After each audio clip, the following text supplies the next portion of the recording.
রাউজানে রাজনৈতিক প্রভাব বিস্তার, দখলদারিত্ব এবং মিথ্যা অপবাদসহ বিভিন্ন হয়রানির প্রতিবাদে সংবাদ সম্মেলন করেছে রাউজান উপজেলার নোয়াপাড়া ইউনিয়নের ৬ নং ওয়ার্ডের রমজান আলী বাড়ির নুরুল ইসলাম ও কবির আহমদ এর পরিবারবর্গ।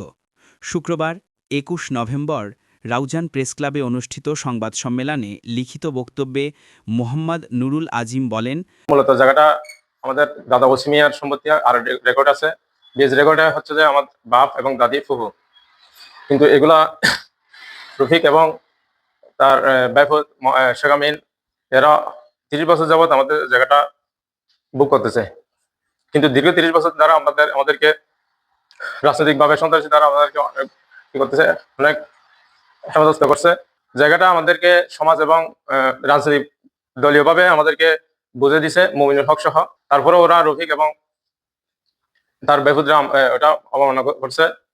দ্বিতীয়ত হচ্ছে যে এখানে স্বৈরাচারী হামিদুল হক এবং আকবর এরা আমাদের যে দেওয়ালটা দিচ্ছে, দেওয়ালটা ভেঙে দেওয়ার জন্য আমাদেরকে হুমকি দিচ্ছে। বিরোধী যারা আছে তারা মামলা করছে, নিষেধাজ্ঞা দিচ্ছে। নিষেধাজ্ঞা আমরা অমান্য করি নাই, কিন্তু তারা এ ব্যাপারে মিথ্যা অপবাদ দিচ্ছে। এবং রফিকের বউ লিমা আক্তার বলছে যে আমাদেরকে আমরা নাকি ওদের জিনিসপত্র এবং মালামাল চুরি করে নিয়ে গেছি, কিন্তু আমরা নিয়ে নাই। কিন্তু ওর শাশুড়ি রফিক এবং রফিকের ওয়াইফ নুরুনি বেগম এই মালগুলো নিয়ে গেছে এবং আমাদের কাছে ভিডিও আছে। এই ভিডিও আমরা দেখাতে পারবো।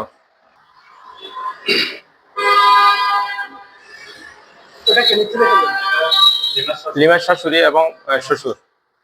সংবাদ সম্মেলনে কথা বলেন অ্যাডভোকেট মোহাম্মদ নুরুল আবসার। আজকে আমি এখানে সংবাদ সম্মেলনে হয়েছি, অ্যাটেন্ড করছি। মূলত আমাদের নামে যে মিথ্যা অপবাদ দেওয়া হয়েছে যে আমরা ওদের অন্যান্য মালপত্র দিই নাই।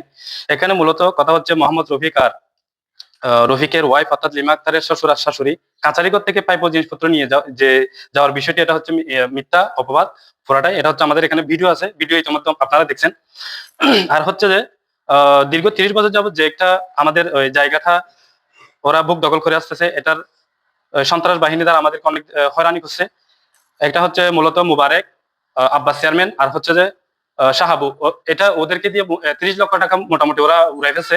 এরপর হচ্ছে যে কিশোরাচারী তুষার হামিদুল হক ও আকবর, এদের কর্তৃক আমাদের বসবাড়ি উচ্ছেদ ও সীমানা প্রাচীর ভেঙে ফেলার যে একটা হুমকি, আমরা হুমকির মধ্যে আছে এবং আমরা প্রতিনিয়ত নিরাপত্তাহীনতায় ভুগতেছি।